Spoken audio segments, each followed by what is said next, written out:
ಈ ವಿಡಿಯೋದಲ್ಲಿ ನಾವು 4ನೇ ತರಗತಿ ಪರಿಸರ ಅಧ್ಯಯನ ಪಾಠ 22 ಸೌಲಭ್ಯಗಳು ಸುಧಾರಣೆ ಈ ಪಾಠದ ಸಂಪೂರ್ಣ ವಿವರಣೆ ಮತ್ತು ಕ್ವೆಶ್ಚನ್ ಅಂಡ್ ಆನ್ಸರ್ ಅನ್ನ ನೋಡೋಣ.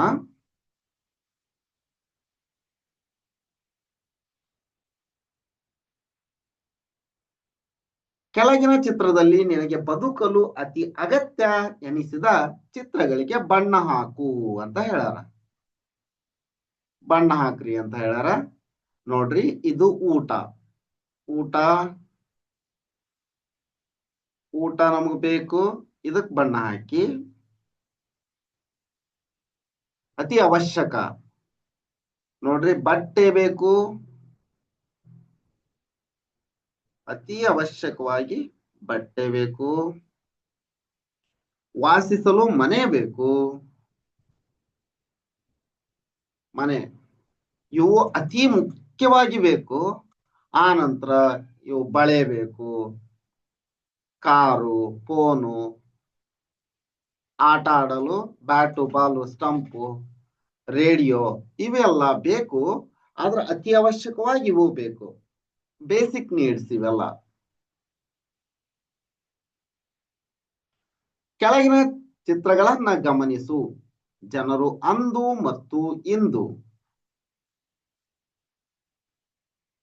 ಮತ್ತು ಇಂದು ಬಳಸುತ್ತಿರುವ ವಸ್ತುಗಳಲ್ಲಿ ಇರುವ ವ್ಯತ್ಯಾಸವನ್ನ ಗಮನಿಸು.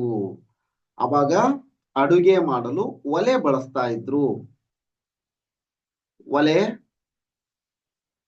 ಇದಕ್ಕೆ ಉಪಯೋಗ ಏನ್ ಮಾಡ್ತಾ ಇದ್ರು? ಕಟ್ಟಿಗೆ ಉಪಯೋಗಿಸ್ತಾ ಇದ್ರು. ಕಟ್ಟಿಗೆ, ಸೌದೆ ಅಂತಾನೆ ಹೇಳ್ತೀವಿ. ಸೌದೆಯನ್ನ ಬಳಸ್ತಾ ಇದ್ರು. ಈಗ ಗ್ಯಾಸ್ ಬಂದಿದೆ. LPG, liquid petroleum gas, LPG ಅನ್ನ ಬಳಸ್ತಾ ಇದ್ದಾರೆ. ಮೊದಲಿಗೆ ಮಣ್ಣಿನ ಕೊಡದಲ್ಲಿ ನೀರನ್ನ ಶೇಖರಣೆ ಮಾಡ್ತಾ ಇದ್ರು. ಮಣ್ಣಿನ ಕೊಡ ಅಥವಾ ಬಿಂದಿಗೆ. ಈಗ ಸಿಂಟೆಕ್ಸ್ ಬಂದಿದೆ. ಸಿಂಟೆಕ್ಸ್ ನಲ್ಲಿ ನೀರನ್ನ ಮಷೀನ್ಲಿಂದ, ಮೋಟರ್ದಿಂದ ಏರಿಸ್ತಾರೆ ಸಿಂಟೆಕ್ಸ್ಗೆ. ಅದು ಟ್ಯಾಪ್ ಮೂಲಕ ಬರುತ್ತೆ ನಮ್ಗೆ.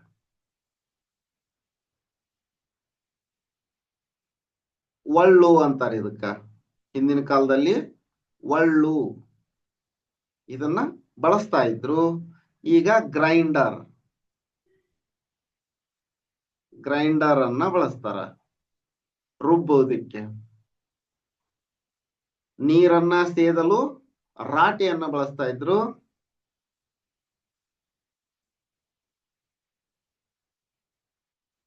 ಈಗ ಮೋಟಾರ್ ಅನ್ನ ಬಳಸಿ ನೀರನ್ನ ಮೇಲೆತ್ತಾರ.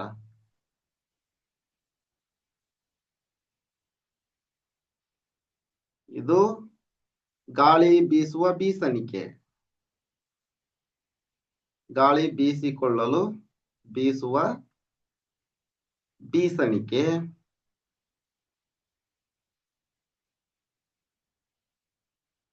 ಫ್ಯಾನ್, ಈ ಗಾಳಿ ಬೀಸ್ಕೊಳಕ ಫ್ಯಾನ್ ಅನ್ನ ಯೂಸ್ ಮಾಡ್ತಾರ.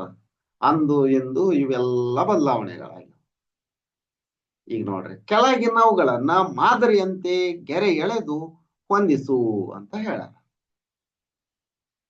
ನೋಡ್ರಿ, ರೈತರು ಹಿಂದಿನ ಕಾಲದಲ್ಲಿ ಬಳಸ್ತಾ ಇದ್ರು. ಉಳುಮೆ ಮಾಡಲು ಎತ್ತುಗಳನ್ನ, ನೇಗಿಲನ್ನ ಬಳಸ್ತಾ ಇದ್ರು. ಈಗ ಟ್ರ್ಯಾಕ್ಟರ್ ಬಂದಿದೆ. ಅದೇ ಕೆಲಸವನ್ನ ಮಾಡಲು ಟ್ರ್ಯಾಕ್ಟರ್ ಬಂದಿದೆ.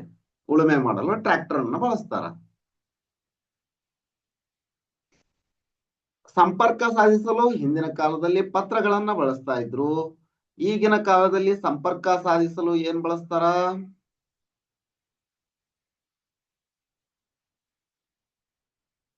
ಕಂಪ್ಯೂಟರ್. ಇಲ್ಲಿದೆ ನೋಡಿ,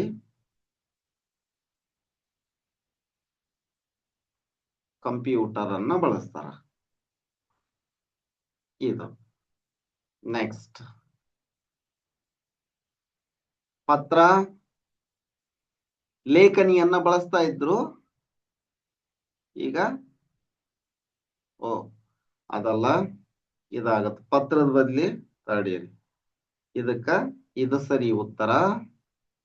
ಪೆನ್ ಅನ್ನ ಬಳಸ್ತಾ ಇದಾರ. ಹಿಂದ ಕಡ್ಡಿಲಿ ಬಳಸ್ತಾ ಇದ್ರು, ಈಗ ಪೆನ್ ಅನ್ನ ಬಳಸ್ತಾ ಇದಾರ. ಅಂದ್ರ ಗರಿ,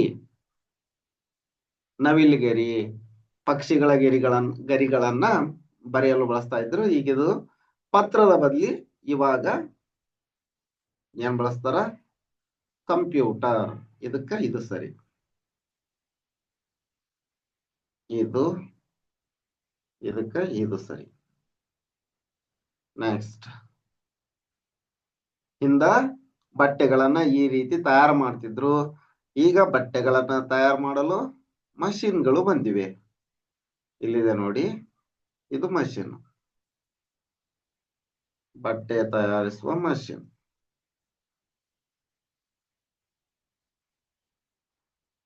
ಇದು ನೆಕ್ಸ್ಟ್, ಎತ್ತುಗಳನ್ನ ಗಡಿಯಾರವನ್ನ ಸಮಯವನ್ನ ತಿಳಿಯಲು ಈ ರೀತಿ ಬಳಸ್ತಾ ಇದ್ರು. ಮಣ್ಣಿನ ಗಡಿಯಾರ ಅಂತ ಹೇಳ್ತಾರ ಅದಕ್ಕ. ಇವಾಗ ವಿದ್ಯುತ್ ಕೋಶ ಅಥವಾ ಸೆಲ್ ಅನ್ನ ಬಳಸಿ ಗಡಿಯಾರ ಓಡುತ್ತಾ ಈ ರೀತಿ ಇರುತ್ತೆ. ನೆಕ್ಸ್ಟ್, ಗಾಡಿಗಳನ್ನ, ಧಾನ್ಯವನ್ನ, ಇನ್ನೇನಾದ್ರೂ ಸಾಗಿಸಲು ಚಕ್ಕಡಿ ಮತ್ತೆ ಎತ್ತನ್ನ ಬಳಸ್ತಾ ಇದ್ರು. ಇವಾಗ ಲಾರಿಯ ಮೂಲಕ ಲಾರಿಯನ್ನ ಬಳಸ್ತಾರ ಸಾಗಿಸಲು. ಲಾರಿ.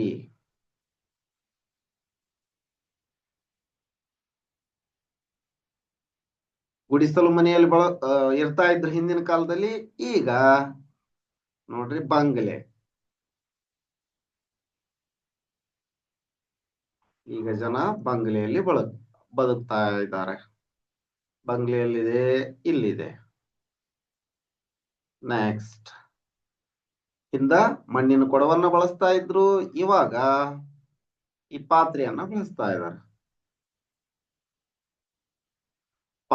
ಇದು ಕಬ್ಬಿಣದ್ದೈತಿ, ತಾಮ್ರದ್ದಿರ್ಬೋದು ಇದು. ಈ ಸಿಂಟೆಕ್ಸ್ ಅನ್ನು ಬಳಸ್ತಾರ. ಹಾಗೆಲ್ಲ ನೋಡಿದ್ವಲ್ಲ ನಾವು ಮೊದ್ಲಿಗೆ, ಸಿಂಟೆಕ್ಸ್ ಅಂತ, ಅದನ್ನು ಬಳಸ್ತಾರ. ಇದು ಹಿಂದಿನ ಕಾಲದಲ್ಲಿ ಮತ್ತು ಈಗಿನ ಕಾಲದಲ್ಲಿ ಬಳಸುತ್ತಿರುವ ವಸ್ತುಗಳಾಯ್ತು. ಓದಿ ತಿಳಿ ಅಂತ ಹೇಳ್ಯಾರ. ಇದನ್ನ ಸ್ವಲ್ಪ ನೋಡಿ. ಮಾನವನು ವಿಜ್ಞಾನ ತಂತ್ರಜ್ಞಾನಗಳ ನೆರವಿನಿಂದ ಹಲವು ಸ್ವಾಭಾವಿಕ ಸಂಪನ್ಮೂಲಗಳನ್ನ ಬಳಸಲು ಕಲಿತಿದ್ದಾನೆ. ಉದಾಹರಣೆಗೆ ಯಂತ್ರಗಳು, ಪಾತ್ರೆಗಳು, ಮನೆ ಕಟ್ಟಲು ಲೋಹಗಳ ಉಪಯೋಗ, ಟ್ರ್ಯಾಕ್ಟರ್ಗಳು, ಲಾರಿಗಳು, ಬಸ್, ನೀರೆತ್ತುವ ಪಂಪ್ ಮುಂತಾದವುಗಳಿಗೆ ಪೆಟ್ರೋಲ್, ಡೀಸೆಲ್ ಉಪಯೋಗ, ಮರಗಳ ತಿರುಳಿನಿಂದ ಕಾಗದ ತಯಾರಿಕೆ ಇತ್ಯಾದಿ. ಇದರ ಜೊತೆಗೆ ತನ್ನ ಸೃಜನಶೀಲತೆಯನ್ನೂ ಬೆರೆಸಿ ವಿವಿಧ ಮಾದರಿಯ ಯಂತ್ರಗಳು, ಬಟ್ಟೆ, ಪಾತ್ರೆಗಳು, ಕಾಗದ, ಹೀಗೆ ಬಗೆ ಬಗೆಯ ಉತ್ಪನ್ನಗಳನ್ನ ತಯಾರಿಸಲು ಕಲಿತಿದ್ದಾನೆ. ಹೀಗೆ ಜನರು ಸ್ವಾಭಾವಿಕ ಸಂಪನ್ಮೂಲಗಳನ್ನ ಮತ್ತು ಸೃಜನಶೀಲತೆಯಿಂದ ತಮ್ಮ ಬದುಕನ್ನ ಅನುಕೂಲಕರವಾಗಿ ಬದಲಾಯಿಸಿಕೊಳ್ಳುತ್ತಿದ್ದಾರೆ. ಹೌದು. ಈಗ ಮಾಡಿ ನೋಡು ಅಂತ ಕೊಟ್ರ ಚಟುವಟಿಕೆ. ಹಿರಿಯ ಸಹಾಯದಿಂದ ಮಣ್ಣಿನ ವಿವಿಧ ಮಾದರಿಗಳನ್ನ ಕೆಳಗಿನಂತೆ ಮಾಡಿ ಬಣ್ಣ ಹಾಕು. ಇದು ಬದನೆಕಾಯಿ, ಪಾತ್ರೆ, ಮಾವಿನ ಹಣ್ಣು, ದಾಳಿಂಬೆ, ಬಾಳೆಹಣ್ಣು, ಚಿಟ್ಟೆ, ಹಾವು. ಇದು ನಾಗರ ಹಾವು, ಇಲ್ಲೇ ಈ ತರ ಐತಲ್ಲ ನಾಗರ ಹಾವು. ಇದು ದಾಸವಾಳ, ಪಾಟ್. ಈ ತರ ಆಕೃತಿಗೆ ಬಣ್ಣ ಹಾಕಿ ನೀವು ನೋಡಿರ್ತೀರಲ್ಲ ಅದನ್ನ. ವಿವಿಧ ಕಾಳು, ಮಣಿ, ಬಣ್ಣದ ಕಾಗದ, ಬಟ್ಟೆ ತುಂಡುಗಳನ್ನ ಬಳಸಿ ಹಿರಿಯರ ಸಹಾಯದಿಂದ ನಿನಗೆ ತಿಳಿದಿರುವ ಮಾದರಿಗಳನ್ನ ರಚಿಸಿ ಇಲ್ಲಿ ಅಂಟಿಸು ಅಂತ ಹೇಳ್ಯಾರ. ಚಿತ್ರಗಳು, ಗ್ರೀಟಿಂಗ್, ಅಲಂಕಾರಿಕ ವಸ್ತುಗಳನ್ನ ಬಳಸಿ ಮಾದರಿಯನ್ನ ತಯಾರಿಸಿ ಇಲ್ಲಿ ಹಚ್ಚ್ರಿ ಅಂತ ಹೇಳ್ಯಾರ. ನಿಮ್ಗೆ ತಿಳಿದಂತ ಮಾಡಿ. ಇಲ್ಲೇ ನೀನು ನೋಡಿರುವ ವಿವಿಧ ರೀತಿಯ ಮಡಿಕೆಗಳ ಚಿತ್ರಗಳನ್ನ ಬರೆ. ಇವುಗಳನ್ನ ಯಾವ ಕೆಲಸಗಳಿಗೆ ಬಳಸಬಹುದು ಎಂಬುದನ್ನ ಚಿತ್ರಗಳ ಕೆಳಗೆ ಸೂಚಿಸು. ಮಣ್ಣಿಂದು ಕೊಡ ಮಾಡ್ರಿ, ಮತ್ತ ದೊಡ್ಡ ಪಾತ್ರೆಯನ್ನ ಮಾಡ್ರಿ, ನೀರು ಶೇಖರಣೆ ಬಳಸ್ತಾರ ಅಂತ ಬರೀತಿಲ್ಲ. ನಿನಗಿದು ಗೊತ್ತೇ ಅನ್ನೋದನ್ನ ನೋಡಿ. ಚಾರ್ಲ್ಸ್ ಬ್ಯಾಬೇಜ್ ಚಾರ್ಲ್ಸ್ ಬ್ಯಾಬೇಜ್ ಎನ್ನುವ ಬ್ರಿಟಿಷ್ ಗಣಿತ ವಿಜ್ಞಾನಿಯು 1837ರಲ್ಲಿ ಮೊದಲನೆಯ ಗಣಕ ಯಂತ್ರವನ್ನ ತಯಾರಿಸಿದರು ಎಂಬುದಾಗಿ ಹೇಳುತ್ತಾರೆ. ಆದ್ದರಿಂದ ಅನೇಕರು ಇವರನ್ನ ಗಣಕ ಪಿತಾಮಹ ಅಥವಾ ಗಣಕ ಯಂತ್ರದ ಪಿತಾಮಹ ಅಂತ ಕರೀತಾರೆ. ಅವ್ರನ್ನ ಗಣಕ ಪಿತಾಮಹ ಎಂದೇ ಕರೆಯುತ್ತಾರೆ. ಲೋಹಗಳು ಗಟ್ಟಿಯಾಗಿರುತ್ತವೆ, ಹೊಳಪಾಗಿರುತ್ತವೆ. ಇವು ಲೋಹಗಳ ಗುಣಲಕ್ಷಣಗಳು ಅಂತ ಕರೀತಾರೆ. ಅದಕ್ಕೆ ಗುಣಲಕ್ಷಣಗಳು ಅಥವಾ ಲಕ್ಷಣಗಳು. ಗುಣಲಕ್ಷಣಗಳನ್ನ ಕೊಟ್ಟರು ನೋಡ್ರಿ. ಲೋಹಗಳು ಗಟ್ಟಿಯಾಗಿರುತ್ತವೆ, ಹೊಳಪಾಗಿರುತ್ತವೆ, ಅವಕ್ಕೆ ನಾನಾ ರೀತಿಯ ಆಕಾರ ಕೊಡಬಹುದು, ಚೆನ್ನಾಗಿ ಸ್ವಚ್ಛಗೊಳಿಸಬಹುದು. ಲೋಹಗಳ ಉಪಯೋಗವಿಲ್ಲದ ಕೆಲಸವೇ ಇಲ್ಲ ಎಂದರೆ ಉತ್ಪ್ರೇಕ್ಷೆಯಾಗಲಾರದು. ಹೌದು. ನೆಕ್ಸ್ಟ್, ಅಮೆರಿಕಾದ ಲಿಬರ್ಟಿ ಪ್ರತಿಮೆಯನ್ನ ಸುಮಾರು 3,50,000 kg ತಾಮ್ರ ಉಪಯೋಗಿಸಿ ಮಾಡಲಾಗಿದೆ. 3,50,000 kg ತಾಮ್ರ ಬಳಸಿ ಮಾಡ್ಯಾರಂತ ನೋಡ್ರಿ. ಅದನ್ನ ಮಣ್ಣಿನ ಮಡಿಕೆಗಳಲ್ಲಿ ಅಡುಗೆ ಮಾಡುವ ಅಭ್ಯಾಸ ಕಡಿಮೆಯಾಗಿದೆ. ಆದರೆ ಮಡಿಕೆ ತಯಾರಿಕೆಯಲ್ಲಿನ ಸೃಜನಶೀಲತೆಯಿಂದ ಹೂದಾನಿಗಳು, ಹೂಜಿಗಳು ಇತ್ಯಾದಿ ಅಲಂಕಾರಿಕ ವಸ್ತುಗಳು ಮನೆಯನ್ನ ಸಿಂಗರಿಸಿವೆ. ಇವನ್ನ ತಯಾರಿಸುವ ವಿಧಾನಗಳಲ್ಲೂ ಸುಧಾರಣೆಗಳಾಗಿವೆ. ಹೌದು, ಸುಧಾರಣೆ ಆಗಿವೆ. ಇದಿಷ್ಟು ಈ ವಿಡಿಯೋದಲ್ಲಿ. ಮುಂದಿನ ವಿಡಿಯೋದಲ್ಲಿ ಪಾಠ 23 ಉಡುಪು ವಿನ್ಯಾಸವನ್ನ ನೋಡೋಣ. ಈ ವಿಡಿಯೋ ನಿಮ್ಗೆ ಇಷ್ಟ ಆಗೈತೆ ಅನ್ಕೊಂತೀನಿ. ಈ ವಿಡಿಯೋ ನಿಮ್ಗೆ ಇಷ್ಟ ಆಗಿದ್ರ ಒಂದು ಲೈಕ್ ಮಾಡಿ, ಚಾನಲ್ ಅನ್ನ ಸಬ್ಸ್ಕ್ರೈಬ್ ಮಾಡ್ಕೊಂಡಿಲ್ಲ ಅಂದ್ರೆ ಸಬ್ಸ್ಕ್ರೈಬ್ ಮಾಡ್ಕೊಳ್ಳಿ. ಇದೇ ರೀತಿ ನಾವು ಅಪ್ಲೋಡ್ ಮಾಡುವ ಎಲ್ಲ ವಿಡಿಯೋಗಳ ನೋಟಿಫಿಕೇಶನ್ ಪಡೆಯಲು ಬೆಲ್ ಐಕಾನ್ ಅನ್ನ ಒತ್ತಿ. ಧನ್ಯವಾದಗಳು.